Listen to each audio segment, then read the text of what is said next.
Next question is, how do we get from our chopped up plate like this? We've made some keystones. They just naturally make keystones, so dead easy if you want to make some curves, and change the angle slightly of the plates. And then how do we cut, chop, chop, chop, chop, chop, chop, make petals and then a flower, let alone 3D. So these petals would work for 3D as well.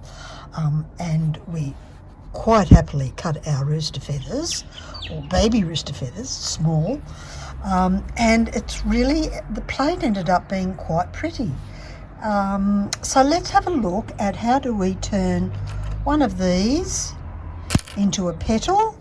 When we cut up our plate, we end up with, the aim is to end up with pieces that look like this, slightly keystoned in, not quite all the way, but once you sort of cut in half, cut in quarters, cut in eighths, cut in 16ths, 32ths, depending on the size of your plate, you'll have shapes like this. You'll get odd shapes like this, because the palette will just cut that way, or weird angular shapes like that. But how do we then correct that into the desired shape? And of course, we think keystone.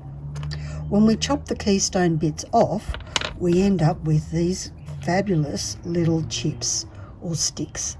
Now they make for the centres of our 3D flowers, so don't throw them away, we collect those. So the easiest way for me to collect those is to do that bit first and then come back and shape. So to do that, pull out the trusty bucket and we cut in, so I aim halfway to find the middle and just slightly to the side of the middle and do a chop, and you get your perfect cut. So go through, do left and right on those, save them before we get back to shaping, and you'll end up with some sort of weird shape like that. Then we're ready to shape it into petals. Lots of material for flower centres. That's great. Now let's get on to the petals. In the next step of this process, I like to do the rounding of the top first, and that's really, really easy.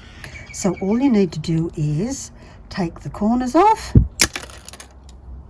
each one. You take the corners off, and then you take that corner and that corner, that corner and that corner off. Not too huge, because what we'll end up with is a rounded shape. And pretty much the end of our petal. So then we flip it upside down, have a look at its point, and then make this into nice smooth angles.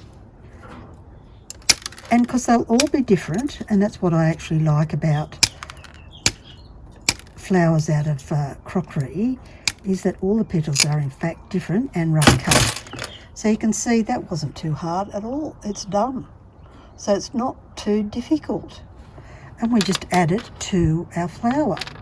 Now the other thing to note about anything that's keystone, this width here determines how close your little circle's going to be, along with the angles out. So little points, big angle, lots of petals.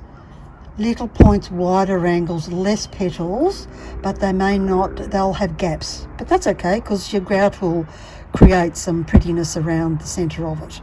So always think about that. You can see I've got a mix here, so if I put these together, you can see they're going to be different angles. So I'll go and do another flower so you can see the whole lot done. Now, you may get ones that are quite wide at the top and you think, oh, if I cut it in half it'll be too small. So you can just nip that down at an angle to meet your point and then curl the rest around. And that makes it terribly easy. And there we have it. It's all done. Doesn't it look terrific? Really like this red centre. I was thinking black, but I also like the red. That'll be a big decision. Or I could go this lovely greeny colour. That would make a nice centre. So there we have it. Feathers. A great big bunch of bits and pieces to do the centre of 3D flowers. Some flat flowers. Or I could turn these into 3D flowers. If they were 3D, I would make another set of these, but I would cut off, for the second round of the petals, I would cut off the white bit. That would make it a little bit shorter to fit in. And then perhaps if I was to do another round, not only would I cut off the white bit there, I'd probably get rid of that white bit as well, and then just have the pink petals around. Let me just cut one now. So how cute is that? And because it's going to be the centre, I've made this bit very narrow here, so there's plenty of room to stick the petals, otherwise they'd get lost. So when you look at that and you see all of these bits and pieces here, and I think I had about, I don't know, 3 or 4 plates, that would have been maybe $2 worth of plates, and very economical, so it doesn't have to cost you an arm and a leg. And if you ask your friends, you know, what crockery have you got lurking about in your cupboard you don't want or never use that's really ugly? Because once we chop it up and turn it into flowers, they become quite lovely. I hope you enjoyed how to make flowers and get more carried away than I am. Fabulous fun.